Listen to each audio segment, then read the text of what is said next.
तो स्वागत है आपका हमारे यूट्यूब चैनल अपकमिंग टीचर में। आज के इस वीडियो में हम ईएमआरएस 2025 के जेएसए टायर 2 एग्ज़ाम का प्रैक्टिस सेट 6 करेंगे। जी हाँ, हम जेएसए एग्ज़ाम का ऑब्जेक्टिव क्वेश्चन का प्रैक्टिस सेट 6 कर रहे हैं। इसका 1 से 5 से लेकर मैं करा चुकी हूँ और जेएसए टायर 2 का सारा सिलेबस डिटेल में कंप्लीट करा चुकी हूँ।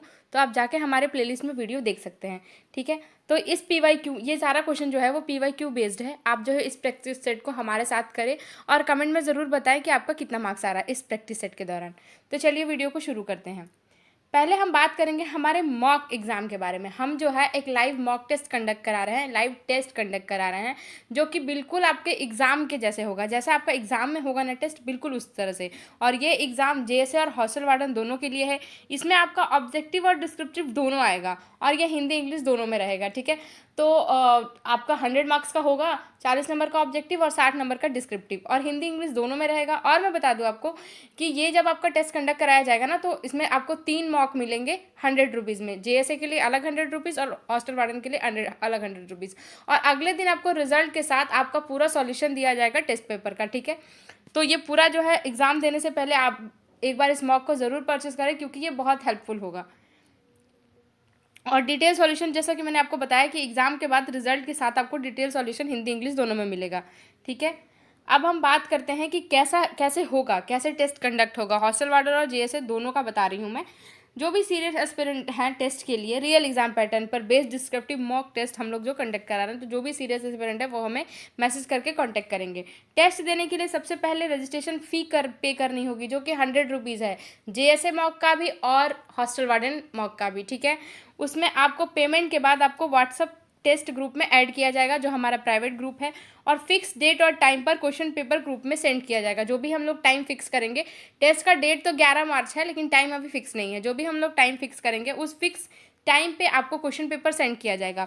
3.5 आवर आपको मिलेगा आंसर लिखने के लिए, क्योंकि ऑनलाइन है तो क्वेश्चन भेजने में, डाउनलोड करने में, वापस आंसर भेजने में टाइम लगेगा। इसीलिए आपको एग्जाम के पॉइंट ऑफ व्यू से 3.5 घंटे टाइम मिलेगा। आंसर लिखकर पीडीएफ बना के ग्रुप में आपको सबमिट कराना होगा, और फिर 3.5 आवर के बाद आपको टाइम नहीं मिलेगा एक्स्ट्रा कि आप बाद में कभी भी सबमिट करा रहे हो, कभी भी चेक हो रहा है, ऐसा नहीं, टाइम लिमिटेड रहेगा। उसके बाद क्या है, हमारी टीम आपकी कॉपी चेक करके मार्क्स और ऑल इंडिया रैंक प्रोवाइड करेगी। कॉपी चेक करेगी हमारी टीम और आपका मार्क्स और ऑल इंडिया रैंक आपको बताया जाएगा। साथ ही अगले दिन आपको उसका पीडीएफ सॉल्यूशन भी दिया जाएगा हिंदी इंग्लिश दोनों में। और आपको क्या मिलेगा, रियल एग्जाम लेवल क्वेश्चन मिलेगा, डिटेल इवोल्यूशन मिलेगा, मार्क्स प्लस रैंक एनालिसिस मिलेगा। तो अगर आप इंटरेस्टेड है तो हमें व्हाट्सअप करें। व्हाट्सअप नंबर मैं आपको बता दे रही हूँ, सेम जेएसए के लिए भी है। जेएसए के लिए भी सारा पैटर्न वही होगा, 100 मार्क्स का होगा, ऑब्जेक्टिव प्लस बिल्कुल एग्जाम में जैसा आपका क्वेश्चन होगा, जैसा पैटर्न रहेगा, सब कुछ वही रहेगा, टाइम भी वही रहेगा, कॉपी भी आपकी नेगेटिव मार्किंग के बेस पे ही चेक की जाएगी, सब कुछ वैसा ही होगा। तो एक बार आप ज़रूर प्रैक्टिस करें, इससे जो है आपका फियर खत्म हो जाएगा अंदर का, कि एग्जाम में बैठने पे जैसे आपका अचानक आपको 100 मार्क्स का मिलेगा ना, वो फियर खत्म हो जाएगा, क्योंकि आप खुद से डिस्क्रिप्टिव लिखोगे, खुद से ऑब्जेक्टिव सॉल्व करोगे, हम आपका पेपर चेक करेंगे और बताएंगे कि क्या प्रॉब्लम है, कहाँ प्रॉब्लम है, एनालिसिस करेंगे और आपको खुद का पता चलेगा, तो आप और बेटर कर सकते हो, क्योंकि अभी टाइम है। ठीक है, तो हमारा ये व्हाट्सअप नंबर है, आप हमारी टीम को व्हाट्सअप करके बात करके इस टेस्ट में जुड़ जाइए। ठीक है, नंबर है 9153168917, 9153168917 पे आप व्हाट्सअप करके हमारी टीम मेंबर से बात करके आप इस टेस्ट में जुड़ जाइए। ठीक है, हम बात करेंगे अपने पेड पीडीएफ के बारे में। तो हमारा जो पीडीएफ है, ये 8 टॉपिक है जेएसए टायर 2 सिलेबस का, और ये सारा डिटेल में मैं करा चुकी हूँ। आप प्लेलिस्ट में जाके वीडियो देख सकते हो। और ये जो हमारा पीडीएफ है, ये 500 क्वेश्चन ऑब्जेक्टिव का पीडीएफ है, 1 लाइनर इसमें आंसर मिलेगा आपको। अगर ये 500 क्वेश्चन आप रट लेते हो या पढ़ लेते हो, तो आपका ऑब्जेक्टिव जो है 40 मार्क्स का एकदम क्लियर हो जाएगा। हमारे एक्सपर्ट्स द्वारा इसका कंटेंट रेडी कराया हुआ है, और ये एग्जाम में लास्ट टाइम में आपको बहुत हेल्पफुल करेगा। तो पीडीएफ लेने के लिए आप हमें व्हाट्सएप पे मैसेज कर सकते हैं, या मैं लिंक या व्हाट्सएप नंबर डिस्क्रिप्शन कमेंट या डिस्क्रिप्शन में दे दूंगी, वहाँ से भी आप मैसेज करके इसको ले सकते हैं। इसका प्राइस 30 रुपीज़ है। ठीक है, और हॉस्टल वार्डन का भी हमारा पीडीएफ है, इसको अभी मैं 18 टॉपिक पूरा डिटेल में करा चुकी हूँ। ये डिस्क्रिप्टिव का पीडीएफ है, ये आपको हिंदी इंग्लिश दोनों में मिलेगा 20 रुपये में। ये हॉस्टल वार्डन का डिस्क्रिप्टिव का पीडीएफ है, और हिंदी इंग्लिश दोनों में आपको 20 रुपये में मिलेगा। वहाँ से जाके आप परचेस कर सकते हो। देखो इस तरह का है कुछ, हिंदी और इंग्लिश दोनों में। तो चलिए टाइम को ना वेस्ट करते हुए अपने वीडियो को शुरू करते हैं, प्रैक्टिस सेट को शुरू करते हैं। हमारा पहला सवाल है, the component act of N interface between the user and the computer hardware. कौन सा घटक उपयोगकर्ता और कंप्यूटर हार्डवेयर के बीच इंटरफेस का कार्य करता है? ऑप्शंस है बायोस, ऑपरेटिंग सिस्टम, कंपीलर और एप्लीकेशन सॉफ्टवेयर। तो बताइए इसका राइट आंसर क्या होगा? इसका राइट आंसर होगा option B, operating system. The operating system acts an intermediary between the user and hardware. It manages resources like CPU, memory device while providing an environment to run applications. Operating system उपयोगकर्ता और hardware के बीच interface का कार्य करता है और यह जो है सीपीयू, मेमोरी और उपकरणों का प्रबंधन करता है। ठीक है, ऑपरेटिंग सिस्टम क्या करता है? ऑपरेटिंग सिस्टम जो है वह सिस्टम सॉफ्टवेयर है जो यूजर कंप्यूटर को हार्डवेयर के बीच के माध्यम का काम करता है। क्या करता है? बीच के मध्यस्थ यानी इंटरफेस का काम करता है। यह हार्डवेयर, सीपीयू, मेमोरी और आउटपुट इनपुट डिवाइस को नियंत्रित करता है और यूजर को कंप्यूटर इस्तेमाल करने में सुविधा देता है, जैसे कि माइक्रोसॉफ्ट विंडोज़ हो गया, लिनक्स हो गया, मैकोस हो गया, ये सब। ठीक है, आगे बढ़ते हैं, नेक्स्ट क्वेश्चन को देखते हैं। नेक्स्ट क्वेश्चन है हमारा, कौन सी मेमोरी को एसोसिएटिव मेमोरी कहा जाता है? Which memory is known as associative memory? Option है हमारे रैम, कैच, रोम और रजिस्टर। तो बताइए इसका राइट आंसर क्या होगा? इसका राइट आंसर होगा ऑप्शन बी, कैच। इसका राइट आंसर क्या होगा? Cache. Cache memory is often called associative memory because it search data by content rather than address, improving speed. Cache memory वो एसोसिएटिव मेमोरी कहा जाता है क्योंकि यह डेटा को एड्रेस की बजाय कंटेंट के आधार पर खोजती है। ठीक है, कैश मेमोरी को एसोसिएटिव मेमोरी भी कहा जाता है क्योंकि ये डेटा को कंटेंट यानी सामग्री के आधार पर खोज सकती है, ना कि केवल मेमोरी एड्रेस के आधार पर। कैश मेमोरी बहुत तेज होती है और सीपीयू और रैम के बीच काम करती है ताकि कंप्यूटर का स्पीड जो है वो बढ़ सके। ठीक है, आगे बढ़ते हैं, नेक्स्ट क्वेश्चन को देखते हैं। नेक्स्ट क्वेश्चन है हमारा, कौन सा शेड्यूलिंग एल्गोरिदम न्यूनतम औसत परीक्षा समय देता है? Which scheduling algorithm gives minimum average waiting time? Option है हमारा FCFS, राउंड रॉबिन, SJF और प्रियोरिटी। तो बताइए इसका राइट आंसर क्या होगा? इसका राइट आंसर होगा SJF, यानी कि shortest job first. Shortest job first, execute the process with the shortest execution times first which minimize average waiting time. SJF algorithm सबसे छोटे कार्य को पहले निष्पादित करता है जिससे औसत परीक्षा समय कम होती है। ठीक है, ये क्या करता है? SJF जो है शॉर्टेस्ट जॉब फर्स्ट शेड्यूलिंग, वह शेड्यूलिंग एल्गोरिदम है जो सबसे पहले ब्रस्ट टाइम यानी कि सबसे छोटा काम वाले प्रोसेस को पहले सीपीयू को दिया जाता है। इसके कारण छोटे छोटे प्रोसेस जल्दी खत्म हो जाते हैं और कुल मिलाकर एवरेज वेटिंग टाइम सबसे कम हो जाती है। ठीक है, अगर मान लीजिए उदाहरण के लिए कि अगर 3 प्रोसेस है तो P1 is equal to 6 ms है, P2 is equal to 2 ms है और P3 is equal to 4 ms है। तो SJF क्रम का क्या होगा? P1, P3 और P2, P3 और P1। ठीक है, सबसे पहले छोटा को देगा, फिर बड़ा को, फिर बड़ा को। आगे बढ़ते हैं, नेक्स्ट क्वेश्चन को देखते हैं। नेक्स्ट क्वेश्चन है हमारा, in Excel which symbols use to create an absolute reference? Excel में एब्सोल्यूट रेफरेंस बनाने के लिए कौन सा चिन्ह उपयोग होता है? ऑप्शंस है @ ये सिग्मा, हैश्ड या एंड। तो बताइए इसका राइट आंसर क्या होगा? इसका राइट आंसर होगा ये जो सिग्मा साइन का, डॉलर का साइन है ना, ये साइन इसको बोलते हैं। The dollar sign is use to lock rows and column in Excel formula. Excel का जो साइन है वो एक्सेल में इस साइन का यानी डॉलर साइन का उपयोग रो और कॉलम स्थिर रखने के लिए किया जाता है। किसका साइन? डॉलर का। ठीक है, आगे बढ़ते हैं, नेक्स्ट क्वेश्चन को देखते हैं। Which protocol automatically assign IP address to the device in a network? कौन सा प्रोटोकॉल नेटवर्क के उपकरण को स्वतः IP एड्रेस प्रदान करता है? ऑप्शंस क्या क्या है हमारे? DHCP, DNS, FTP और SMTP। तो बताइए इसका राइट आंसर क्या होगा? इसका राइट आंसर होगा ऑप्शन ए, DHCP, यानी कि DHCP का मतलब हो गया डायनेमिक होस्ट कॉन्फ़िगरेशन प्रोटोकॉल। तो DHCP dynamically assign IP address and network configuration parameter. DHCP network के उपकरणों को स्वतः IP एड्रेस प्रदान करता है। DHCP क्या है? एक नेटवर्क प्रोटोकॉल है, यानी कि डायनेमिक होस्ट कॉन्फ़िगरेशन प्रोटोकॉल। क्या है? एक नेटवर्क प्रोटोकॉल है जो किसी भी डिवाइस, कंप्यूटर, मोबाइल, प्रिंटर आदि को नेटवर्क से जोड़ते हैं और अपने आप IP एड्रेस, सबनेट मास्क और गेटवे आदि प्रदान करता है। इससे हर डिवाइस को मैन्युअली IP सेट करने की ज़रूरत पड़ती है। जब आप वाईफाई से कनेक्ट होते हैं ना, तो राउटर का DHCP सर्वर अपने मोबाइल या लैपटॉप को अपने आप IP एड्रेस देता है। ठीक है, आगे बढ़ते हैं, नेक्स्ट क्वेश्चन को देखते हैं। नेक्स्ट क्वेश्चन है हमारा, which topology provide the highest reliability because every node is connected to every other node? यानी कौन सी टोपोलॉजी में प्रत्येक नोड अन्य सभी नोड से जुड़ा होता है जिससे विश्वसनीयता अधिक होती है? ऑप्शंस क्या क्या है हमारे? बस, रिंग, स्टार और मेश। तो बताइए इसका राइट आंसर क्या होगा?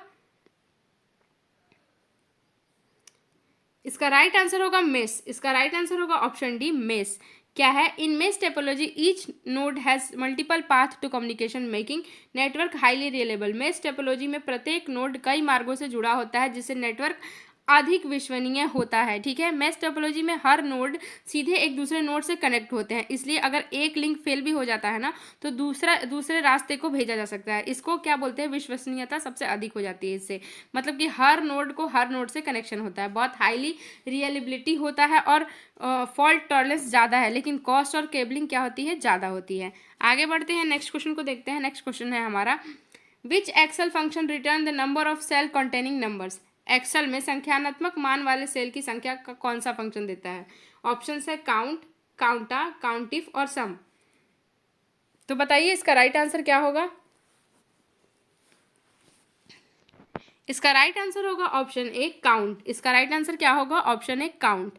Count counts only cell that contain numeric values. Count केवल संख्यात्मक सेल को गिनता है। काउंट क्या करता है? Count function in Microsoft Excel केवल उन सेल को गिनती करता है जिनमें न्यूमेरिक वैल्यू यानी कि संख्यात्मक मान होता है। जैसे कि मान लीजिए अगर A1 से A5 तक डेटा है, ठीक है, A1 से A5 तक डेटा है, तो क्या करेगा? A1:A5 करेंगे ना तो ये रिजल्ट तीनों को से एक ही नंबर में करके दे देगा। ठीक है, और काउंटर में एक्सेल में ऐसा कोई फंक्शन नहीं होता है। ये फंक्शन किस में होता है? काउंट में होता है। ठीक है, आगे बढ़ते हैं, नेक्स्ट क्वेश्चन को देखते हैं। नेक्स्ट क्वेश्चन है हमारा, विच component of operating system interact directly with hardware. Operating system का कौन सा भाग सीधे हार्डवेयर से संपर्क करता है? ऑप्शंस क्या क्या है हमारे?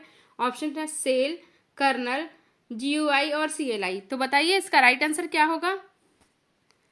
इसका राइट आंसर होगा ऑप्शन बी कर्नेल। इसका राइट आंसर होगा option B kernel. Kernel is a core of the operating system and directly communicates with the hardware. Kernel operating system का मुख्य भाग है जो हार्डवेयर से सीधे संपर्क करता है। ठीक है, हम देखिए समझते हैं कर्नल क्या है? ऑपरेटिंग सिस्टम है। ऑपरेटिंग सिस्टम का मुख्य भाग होता है जिससे सीधे कंप्यूटर हार्डवेयर यानी कि CPU और मेमोरी डिवाइस से इंटरेक्ट करता है। ठीक है, ये क्या काम करता है? प्रोसेस मैनेजमेंट का काम करता है, मेमोरी मैनेजमेंट का काम करता है, डिवाइस मैनेजमेंट का काम करता है और फाइल सिस्टम को कंट्रोल करता है, यानी कि यूजर ऑपरेटिंग सिस्टम और कर्नल हार्डवेयर के माध्यम से काम होता है। ठीक है, आगे बढ़ते हैं, नेक्स्ट क्वेश्चन को देखते हैं। नेक्स्ट क्वेश्चन है हमारा, which cyber attack steal sensitive information by pretending to be a trusted source. कौन सा साइबर हमला विश्वसनीय स्रोत बनकर संवेदनशील जानकारी चुराता है? ऑप्शंस क्या क्या है हमारे? फिशिंग, वर्म, ट्रोजन और वायरस। तो बताइए इसका राइट आंसर क्या होगा? इसका राइट आंसर होगा ऑप्शन ए फिशिंग। इसका राइट आंसर क्या होगा? ऑप्शन ए fishing. Phishing attack tricks user through fake emails और वेबसाइट टू ऑब्टेन पासवर्ड और बैंकिंग इन्फॉर्मेशन। फिशिंग नकली ईमेल या वेबसाइट के माध्यम से उपयोगकर्ता से जानकारी चुराने का प्रयास करता है। फिशिंग क्या है? देखिए मैं थोड़ा सा आपको बता देती हूँ फिशिंग क्या है। फिशिंग एक ऐसा साइबर हमला है जिसमें हमलावर नकली ईमेल, मैसेज या वेबसाइट बनाकर खुद किसी विश्वसनीय संस्था जैसे बैंक, कंपनी आदि के रूप में दिखाता है और यूजर से पासवर्ड, OTP, बैंक डिटेल जैसी संवेदनशील जानकारी प्राप्त कर लेता है। आपको क्या करेगा ना, बैंक के नाम पे नकली ईमेल भेजेगा, आपके अकाउंट को ब्लॉक हो जाएगा, तुरंत लॉगिन करें जैसा लिंक या नकली वेबसाइट से लॉगिन करवाना है। ठीक है, आगे बढ़ते हैं, नेक्स्ट क्वेश्चन को देखते हैं। नेक्स्ट क्वेश्चन है हमारा, which Excel feature is use to summarise large data set automatically. यानी एक्सेल में बड़े डेटा को स्वचालित रूप से सारांशित करने के लिए कौन सी सुविधा उपयोग होती है? ऑप्शंस क्या क्या है हमारे? फिल्टर, पिवोट टेबल, चार्ट और फ्रिज पैन। तो बताइए इसका राइट आंसर क्या होगा? इसका राइट आंसर होगा ऑप्शन बी पिवोट टेबल। यानी pivot tables allow quick analysis and summarization of large data set. Pivot table बड़े डेटा को त्वरित विश्लेषण और सारांश बनाने में मदद करता है। ठीक है, pivot table in a Microsoft Excel. Excel is एक क्या है? पावरफुल फीचर है जो सबसे बड़े डेटा को जल्दी समराइज, एनालाइज और रिपोर्ट करने में मदद करता है। इसके द्वारा आप सम, काउंट, एवरेज, फिल्टर, ग्रुपिंग आदि आसानी से कर सकते हैं। ठीक है, और अगर आपके पास हजारों रोज या सेल डाटा है तो पिवोट टेबल्स आपको जल्दी से पता कर सकते हैं। ठीक है, कि किस महीने में कितनी सेल हुई, किस प्रोडक्ट्स की सेल सबसे ज़्यादा है और किस रीजन में परफॉर्मेंस बेहतर है। आगे बढ़ते हैं, नेक्स्ट क्वेश्चन को देखते हैं। नेक्स्ट क्वेश्चन है हमारा, which command is use to display the routing path between two network device. दो नेटवर्क उपकरणों के बीच रूटिंग पथ दिखाने के लिए कौन सा कमांड उपयोग होता है? ऑप्शंस क्या क्या है हमारे? पिंग, IP कॉन्फिग, ट्रेसर्ट और नेटसर्ट। तो बताइए इसका राइट आंसर क्या होगा? इसका राइट आंसर होगा हमारा ट्रेसर्ट। इसका राइट आंसर क्या होगा? ट्रेसर्ट। देखिए, the tracert command show the path taken by the data packets from the source computer to destination. It display each router the packet passes through. Tracert command यह दिखाता है कि data packet स्रोत के गंतव्य तक किस मार्ग से गुजरते हैं और बीच में आने वाले राउटर को भी दिखाता है। ट्रेसेट जो है यानी ट्रेसर रूट एक तरह से होता है, राउट होता है। कमांड का उपयोग यह पता लगाने के लिए किया जाता है कि डाटा पैकेट स्रोत यानी कि जो सोर्स है डेस्टिनेशन तक किन किन राउटर हॉप से होकर जाता है। ठीक है, आगे बढ़ते हैं, नेक्स्ट क्वेश्चन को देखते हैं। नेक्स्ट क्वेश्चन है हमारा, which Excel function count cell that are not empty. Excel में खाली नहीं होने वाला सेल को गिनने के लिए कौन सा फंक्शन उपयोग होता है। ऑप्शन है काउंट, काउंटा, काउंटिफ और सम। तो बताइए इसका राइट आंसर क्या होगा। इसका राइट आंसर होगा option B, COUNTA. Counter counts all non empty cell including text, number and logical values. Counter सभी गैर खाली सेल्स को गिनता है, चाहे उसमें टेक्स्ट हो या संख्या। ठीक है, काउंटर क्या करता है, counter function in Microsoft Excel उन सभी सेल की गिनती करता है जो खाली नहीं है, चाहे उसमें नंबर हो या कोई टेक्स्ट हो या कोई लॉजिकल वैल्यू हो। अगर ए से A5 तक मान लीजिए ना, A1 में 10 लिखा हुआ है, A2 में जो है हेलो लिखा हुआ है और A3 जो है ब्लैंक है, A4 25 है और A5 यस लिखा हुआ है, तो काउंटर क्या करेगा, A1:A5 करेंगे ना, तो रिजल्ट 4 होगा क्योंकि 4 सेल खाली नहीं है। ठीक है, इस तरह से होगा। आगे बढ़ते हैं, नेक्स्ट क्वेश्चन को देखते हैं। नेक्स्ट क्वेश्चन क्या है हमारा, which network device operate at the data link layer and use MAC address to forward frame. कौन सा नेटवर्क उपकरण डेटा लिंक लेयर पर कार्य करता है और मैक एड्रेस का उपयोग करके फ्रेम को आगे भेजता है। ऑप्शन है हमारा राउटर, स्विच, हब और मॉडम। तो बताइए इसका राइट आंसर क्या होगा। इसका राइट आंसर होगा ऑप्शन बी, स्विच।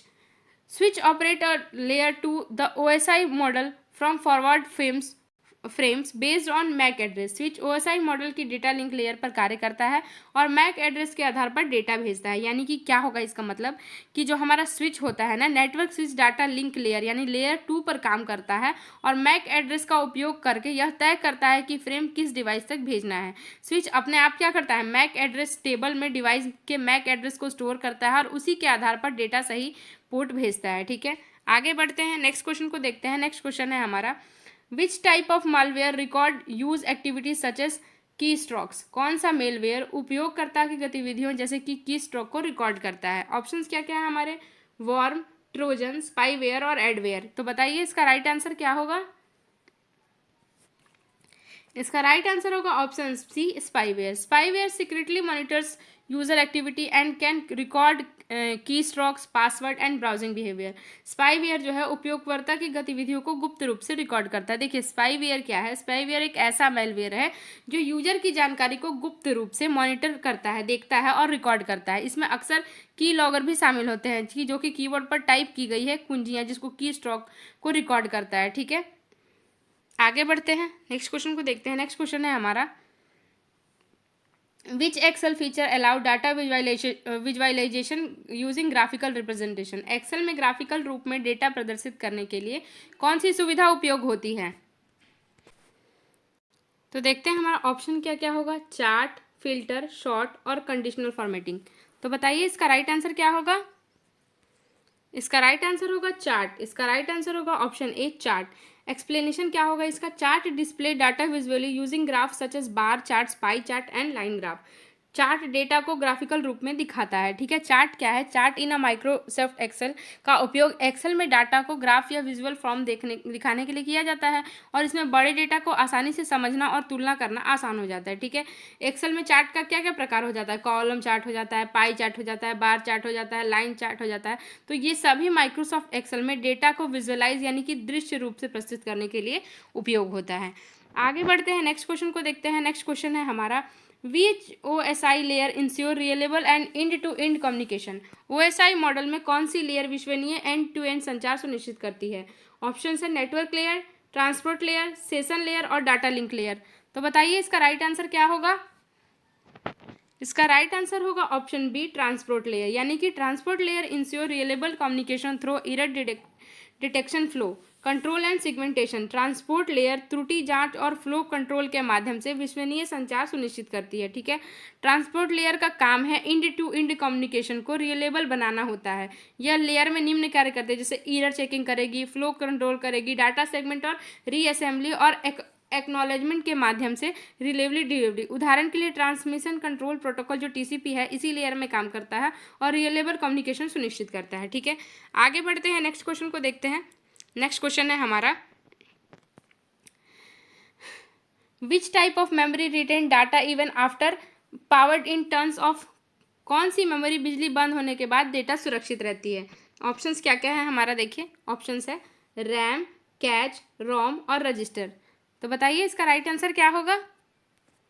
इसका राइट आंसर होगा रोम। इसका राइट आंसर क्या हो जाएगा, ROM. ROM is a non volatile memory that permanently store instruction such as BIOS. ROM स्थायी मेमोरी है जो बिजली बंद होने पर डेटा सुरक्षित रखती है। क्या करती है, बिजली बंद होने पर डेटा सुरक्षित रहती है। ये वोलेटाइल मेमोरी है और पावर बंद होने पर भी इसमें क्या होता है, डेटा जो है सुरक्षित रहता है। नॉन वोलेटाइल मेमोरी है। ठीक है, कौन सी है, नॉन वोलेटाइल मेमोरी। रैम क्या है, वोलेटाइल मेमोरी है। तो ये नॉन वोलेटाइल मेमोरी है जो बिजली बंद होने पर भी डेटा सुरक्षित रखती है। आगे बढ़ते हैं, नेक्स्ट क्वेश्चन को देखते हैं। नेक्स्ट क्वेश्चन है हमारा, which Excel formula calculate the average of selected value. Excel में चयनित मानों का औसत निकालने के लिए कौन सा सूत्र उपयोग होता है। ऑप्शन है हमारे सम, काउंट, मैक्स और एवरेज। तो बताइए इसका राइट आंसर क्या होगा। इसका राइट आंसर होगा एवरेज। इसका राइट आंसर होगा option D, average. Average calculate the mean value of number in selected cell. Average चयनित संख्याओं को का औसत निकालता है। एवरेज क्या करता है, average function in Microsoft Excel का उपयोग चयनित संख्याओं का एवरेज यानी कि एवरेज, औसत का मतलब एवरेज या मीन निकालने के लिए किया जाता है। जैसे A1 से लेके A1:A5 है ना, तो इसका इसका एवरेज निकालना होगा A1 से A5 तक की संख्याओं का। ठीक है, आगे बढ़ते हैं, नेक्स्ट क्वेश्चन को देखते हैं। नेक्स्ट क्वेश्चन है हमारा, which command display network configuration details such as IP address and subnet marks. कौन सा कमांड आईपी एड्रेस और सबनेट मार्क्स जैसी नेटवर्क जानकारी दिखाता है। ऑप्शंस क्या क्या है हमारे, पिंग, आईपी कॉन्फिग, नेटसाट और ट्रेसर्ट। तो बताइए इसका राइट आंसर क्या होगा।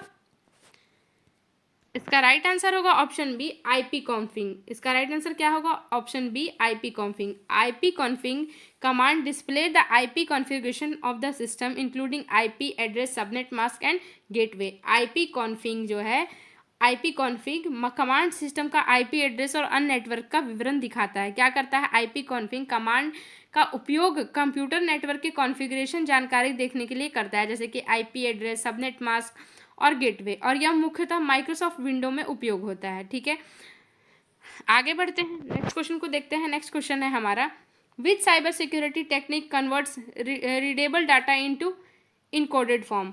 कौन सी साइबर सुरक्षा तकनीक पठनीय डाटा को इनकोडेड फॉर्म में बदलती है। ऑप्शन है हमारा फायरवॉल, इनक्रिप्शन, बैकअप और ऑथेंटिकेशन। तो बताइए इसका राइट आंसर क्या होगा। इसका राइट आंसर होगा इनक्रिप्शन। इसका राइट आंसर होगा encryption. Encryption convert plain text into cipher text to prevent unauthorised access. Encryption data को कूटबद्ध बनाकर सुरक्षा प्रदान करती है। इनक्रिप्शन क्या होता है, इनक्रिप्शन एक ऐसी सुरक्षा तकनीक है जिसमें प्लेन टेक्स्ट जो पढ़ने योग्य डेटा रहता है उसको साइफर टेक्स्ट यानी कि इनकोडेड इनक्रप्ट डाटा में बदल दिया जाता है ताकि अनाधिकृत व्यक्ति उसे ना पढ़ सके। जब अधिकृत व्यक्ति डाटा को वापस पढ़ना चाहता है तो डिस्क्रिप्शन की प्रक्रिया से उसे फिर से रीडेबल फॉर्म में बदल दिया जाता है। ठीक है, और उदाहरण के लिए ऑनलाइन बैंकिंग, व्हाट्सएप मैसेज आदि में इनक्रिप्शन का उपयोग किया जाता है ताकि डाटा जो है सुरक्षित रह सके। आगे बढ़ते हैं, नेक्स्ट क्वेश्चन को देखते हैं। नेक्स्ट क्वेश्चन है हमारा, विच device connect different network of and forward data packets. कौन सा उपकरण विभिन्न नेटवर्क को जोड़ता है और डेटा पैकेट को अग्रेसित करता है। ऑप्शंस है स्विच, राउटर, हब और ब्रिज। तो बताइए इसका राइट आंसर क्या होगा। इसका राइट आंसर होगा option B, router. Router connect multiple network and determine the best path of the data packet. Router विभिन्न नेटवर्क को जोड़ता है और डेटा पैकेट को सही मार्ग निर्धारित करता है। राउटर एक नेटवर्क डिवाइस है। देखिए मैं थोड़ा सा समझाते भी जाती हूँ आपको आंसर बताने के बाद। राउटर क्या है, एक नेटवर्क डिवाइस है जो दो या दो से अधिक अलग अलग नेटवर्क को आपस में जोड़ता है और इंटरनेट प्रोटोकॉल यानी कि आईपी एड्रेस के आधार पर डेटा पैकेट्स को सही नेटवर्क तक फॉरवर्ड करता है। ठीक है, आगे बढ़ते हैं, नेक्स्ट क्वेश्चन को देखते हैं। नेक्स्ट क्वेश्चन है हमारा, which Excel feature highlight cell based and specific conditions. Excel में शर्तों के आधार पर सेल को हाईलाइट करने की सुविधा कौन सी है। ऑप्शन है हमारे कंडीशनल फॉर्मेटिंग, सॉर्ट, फिल्टर और चार्ट। तो बताइए इसका राइट आंसर क्या होगा। इसका राइट आंसर होगा conditional formatting, option A. Conditional formatting highlight the cell meet certain rules and condition. Conditional formatting विशेष शर्तों के आधार पर सेल को हाईलाइट करता है, ठीक है।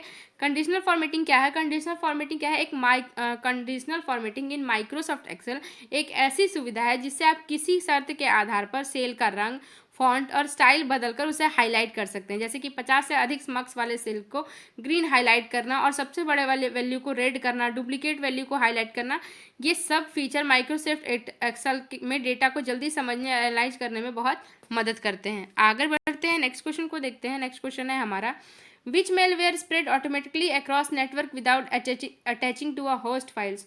कौन सा मेलवेयर किसी होस्ट फाइल से जुड़े बिना नेटवर्क को स्वतः फैलाता है? ऑप्शंस क्या क्या है हमारे? वायरस, वॉर्म, ट्रोजन और स्पाईवेयर। तो बताइए इसका राइट आंसर क्या होगा? इसका राइट आंसर होगा worm, option B. Worm replicate themselves and spread automatically through network. Worm सैम की प्रतिलिपि बनकर नेटवर्क में फैलता है। वॉर्म क्या है? कंप्यूटर वर्म ऐसा मेलवेयर है जो खुद ब खुद ऑटोमेटिकली नेटवर्क के माध्यम से फैल सकता है और इसके लिए किसी होस्ट फाइल या प्रोग्राम से अटैच होने की जरूरत नहीं है। सेल्फ रिप्लेसिंग यानी खुद की कॉपी बनाता है, नेटवर्क के माध्यम से तेजी से फैलता है और सिस्टम और नेटवर्क को धीमा कर सकता है। आगे बढ़ते हैं, नेक्स्ट क्वेश्चन को देखते हैं। नेक्स्ट क्वेश्चन है हमारा, which Excel function return the smallest value in a range. Excel में किसी रेंज को सबसे छोटा मान कौन सा फंक्शन देता है? ऑप्शंस है हमारे मैक्स, सम, मीन और काउंट। तो बताइए इसका राइट आंसर क्या होगा? इसका राइट आंसर होगा मीन, ऑप्शन सी इसका राइट आंसर होगा। Mean function find the smallest number in a selected range. Mean function range का सबसे छोटा मान देता है। Mean function in Microsoft Excel किसी भी चुनी हुई रेंज में मौजूद सबसे छोटी संख्या यानी मिनिमम वैल्यू को रिटर्न देता है। जैसे A1 से लेके A5 तक का मान है ना, तो मान है 12, 8, 25, 4, 15, ऐसे हमने 5 मान लिखा, तो A1 इस टू A5 करेंगे तो सबसे छोटा मान देगा 4, जो उस नंबर में सबसे छोटा रहेगा। यह फंक्शन माइक्रोसॉफ्ट एक्सेल में डेटा विश्लेषण के लिए बहुत उपयोगी है। आगे बढ़ते हैं, लास्ट क्वेश्चन है हमारा, इंटरनेट को अक्सर किस रूप में वर्णित किया जाता है? Internet is often describe as, option है हमारे private network, network of networks, single serve network और सेंट्रलाइज नेटवर्क। तो बताइए इसका राइट आंसर क्या होगा? इसका राइट आंसर होगा option B, network of networks. The internet connect millions of network world wide which is why it is called networks of network. कई internet कई नेटवर्कों को जोड़ता है, इसलिए नेटवर्कों का नेटवर्क कहा जाता है, ठीक है। इंटरनेट जो है नेटवर्कों को नेटवर्क कहा जाता है क्योंकि ये दुनिया भर के लाखों छोटे बड़े नेटवर्कों को आपस में जोड़कर एक विशाल नेटवर्क बनाता है। यानी कि अलग अलग संस्थाओं में, कंपनियों में, विश्वविद्यालय और देश के नेटवर्कों को मिलाकर एक वैश्विक नेटवर्क बनाता है, इसीलिए इसे नेटवर्कों का नेटवर्क कहा जाता है, ठीक है। तो आज के वीडियो में बस इतना ही। आप कमेंट में ज़रूर बताइएगा कि इस प्रैक्टिस सेट के दौरान आपके कितने मार्क्स आ रहे हैं, ठीक है। और बता दें हम अपने मॉक के बारे में, जो best full mock exam conduct कराने जा रहे हैं वो कल 11 मार्च से स्टार्ट हो जाएगा। उसका प्राइस 100 रुपीज़ है। 100 रुपीज़ दे के आप 3 मॉक कर सकते हो और ये ऑब्जेक्टिव प्लस डिस्क्रिप्टिव होगा। लैंग्वेज इसमें हिंदी इंग्लिश दोनों होगा और वो JSA और हॉस्टल वार्डन दोनों के लिए अलग अलग होगा, ठीक है। डिटेल सॉल्यूशन आपको अगले दिन, रिजल्ट के अगले दिन हिंदी इंग्लिश दोनों में जो आपका रिजल्ट आएगा टेस्ट का, उसका डिटेल सॉल्यूशन आपको अगले दिन हिंदी इंग्लिश दोनों में PDF प्रोवाइड करा दिया जाएगा उसी ग्रुप में, ठीक है। हम बात कर लेते हैं थोड़ा अपने टेस्ट के बारे में डिटेल में। हॉस्टल वार्डन और JSA का दोनों का सेम पैटर्न है। आपको क्या करना है, टेस्ट देने के लिए सबसे पहले रजिस्ट्रेशन फी पे करना होगा। पेमेंट के बाद आपको प्राइवेट व्हाट्सएप टेस्ट में ग्रुप में ऐड किया जाएगा। मतलब 100 रुपीज़ आप पे करोगे तो आपको हमारे जो भी आप हॉस्टल वार्डन लेना चाहते हो या JSA लेना चाहते हो उस ग्रुप में आपको ऐड किया जाएगा और दोनों के लिए अलग अलग आपको पे करना होगा। और फिक्स डाटा और टाइम पर क्वेश्चन पेपर ग्रुप में सेंड किया जाएगा। आपको 3.5 आवर मिलेगा आंसर लिखने और सेंड करने के लिए। आंसर लिखकर आप PDF बनाकर ग्रुप में सबमिट करना होगा और हमारी टीम आपकी कॉपी चेक करके मार्क्स और इंडिया रैंक प्रोवाइड करेगी नेक्स्ट डे। आपको मिलेगा real exam level question, detail evolution और मार्क रैंक एनालिसिस। तो इंटरेस्टेड स्टूडेंट जो है हमें व्हाट्सएप पे मैसेज कर सकते हैं। JSA के लिए भी सेम प्रोसेस है, ठीक है। और मैं तो कहूँगी कि एक बार आपको लाइव टेस्ट ज़रूर करना चाहिए, मॉक को उसको ज़रूर करना चाहिए ताकि आपका एग्जाम का फियर खत्म हो जाए। अचानक आपको पूरा एग्जाम जैसा पैटर्न मिलेगा ना तो आपका कॉन्फिडेंट लेवल हाई होगा, साथ ही आपका प्रैक्टिस होगा और आप में क्या कमी है वो पता चलेगी और एग्जाम में जो है आप अपना बेस्ट दे सकते हैं। तो आप हमारे टेस्ट को जल्दी इनरोल कीजिए। मैं आपको अपना व्हाट्सअप नंबर देती हूँ। व्हाट्सअप नंबर है हमारी टीम का 9153168917। इस पर मैसेज करके आप हमारी टीम से बात करके इस टेस्ट में जुड़ सकते हैं। तो मैसेज कीजिए 9153168917 पे। बात कर लेते हैं अपने पेड PDF के बारे में। तो ये हमारा JSA का पेड PDF है। 8 टॉपिक जो मैंने पूरा डिटेल में कराया हुआ है। प्लेलिस्ट में आप जाके देख सकते हैं। इसमें आपको ये एमसीक्यू का पीडीएफ है, 30 रुपये में आपको 500 क्वेश्चंस मिलेंगे ऑब्जेक्टिव के। मैं आपको लिंक डिस्क्रिप्शन में दे दूंगी, या फिर आप व्हाट्सअप करके भी इस पीडीएफ को डायरेक्ट परचेस कर सकते हो, ठीक है। और ये सेम हॉस्टल वार्डन का पीडीएफ है, ये 18 टॉपिक है, डिस्क्रिप्टिव का ये पीडीएफ है। इसको मैंने पूरा डिटेल में कराया हुआ यूट्यूब पे, आप जाके हॉस्टल वार्डन टायर 2 का पूरा डिटेल वीडियो देख सकते हो। सिलेबस में कंप्लीट करा चुकी हूँ, और इस पीडीएफ को आप 20 रुपये में परचेस कर सकते हो। ये हिंदी इंग्लिश दोनों में मिलेगा। ये डिस्क्रिप्टिव का पीडीएफ है, देखिए पॉस्को 1 2012, पॉस्को 1 2012 किस तरह से लिखा हुआ है।